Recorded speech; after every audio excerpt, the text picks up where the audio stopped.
Bismillahirrahmanirrahim. Assalamualaikum warahmatullahi wabarakatuh. Alhamdulillah kita dapat lagi bersama dalam perkongsian tentang hayatus sahabah, yaitu tentang kehidupan sahabat Nabi sallallahu alaihi wasallam. Allahumma salli ala sayyidina Muhammad wa ala alihi sayyidina Muhammad. Salawat dan salam atas junjungan Nabi Muhammad SAW. Semoga kita mendapat berkah dan beroleh syafaatnya di hari kiamat nanti. Dan ayo kita bersama-sama memperbanyakkan selawat kita ke atas Nabi SAW, karena Nabi SAW pernah bersabda, orang yang paling dekat denganku nanti di hari kiamat, mereka yang paling banyak berselawat kepadaku.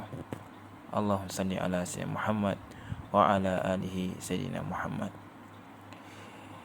Pendengar yang saya kasihi, mungkin di kalangan kita ada yang bertanya, mengapa kita perlu ambil tahu tentang hayatus sahabat, tentang kehidupan ataupun tentang sejarah kehidupan sahabat Nabi SAW? Maka jawabannya adalah karena mereka adalah golongan yang dekat dengan Nabi SAW. Mereka hidup dengan Nabi SAW. Kehidupan mereka 100% telah mencontohi Rasulullah SAW, baik dalam keadaan tidur, makan, berjalan, dan sebagainya. Mereka telah mencontohi Rasulullah SAW dengan contoh yang telah ditunjukkan oleh Rasulullah SAW. Maka menjadi satu kewajiban kita sebagai orang mukmin untuk mencontohi akhlak-akhlak mereka, karena akhlak yang mereka tunjukkan adalah akhlak yang telah ditunjukkan oleh Rasulullah. Allah Subhanahu wa taala berfirman, laqad kana lakum fi Rasulillahi uswatun hasanah. Sungguh dan sungguh telah ada pada diri Rasulullah SAW itu contoh teladan yang baik. Allahu Rabbi. Dalam kehidupan kita, hendaklah kita senantiasa mencontohi Rasulullah SAW, karena dengan contoh yang telah ditunjukkan oleh Rasulullah SAW, itulah yang terbaik untuk kita.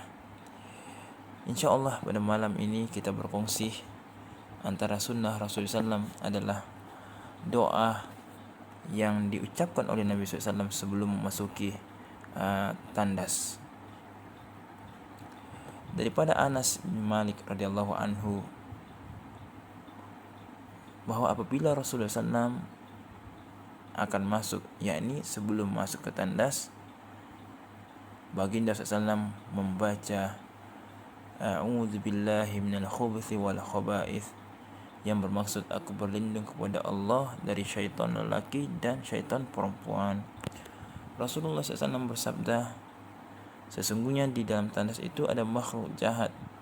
Karena itu, jika salah seorang daripada kamu ingin masuk ke dalamnya, maka hendaklah dia membaca A'udzubillahi minal khubuthi wal khaba'ith. Aku berlindung kepada Allah dari syaitan lelaki dan syaitan perempuan. Itulah doa yang diucapkan oleh Nabi SAW sebelum memasuki tandas. Dan antara adabnya adalah apabila selesai membaca doa sebelum masuk ke tandas, apabila masuk ke dalam tandas adalah dengan menggunakan kaki kiri.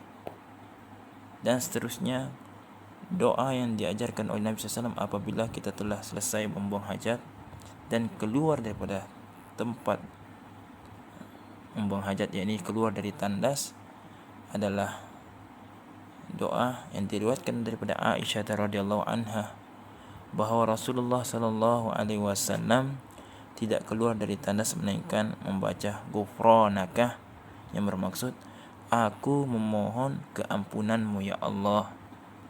Inilah doa yang diucapkan oleh Nabi SAW apabila telah keluar daripada tandas. Allahu Rabbi. Antara akhlak Rasulullah SAW ditunjukkan oleh kita begitu indah yang diajarkan oleh kita. Alhamdulillah, bersyukur kita pada Allah Subhanahu wa taala dengan telah memuliakan kita dengan mengutus Nabi SAW, Rasulullah SAW. Semoga kita dapat mengamalkan sunnah-sunnah Nabi SAW. Semoga mendapat berkah di dunia, peroleh syafaatnya di akhirat.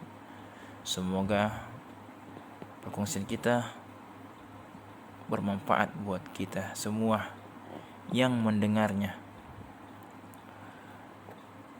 Dan kita pun merebut peluang, semoga kita juga dapat mengajar ahli keluarga kita, sahabat kita.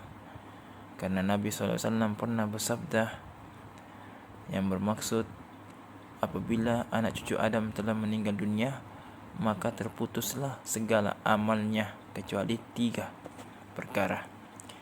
Yakni apabila anak Adam meninggal dunia, maka segala amalan-amalan yang boleh mendatangkan pahala terputus baginya, melainkan dengan 3 cara.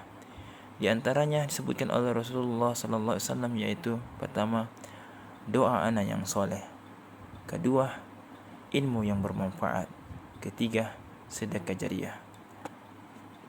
Di antara semoga kita menjadi golongan yang kedua, yaitu ilmu yang bermanfaat kita kongsi dan menjadi penyebab pahala kita terus mengalir hingga hari kiamat nanti dengan kita berkongsi ilmu yang bermanfaat. Segala yang baik datangnya dari Allah, salah dan kurang adalah kelemahan diri ini. Wabillahi taufiq wal hidayah. Assalamualaikum warahmatullahi wabarakatuh. InsyaAllah bertemu lagi, rancangan akan datang, InsyaAllah.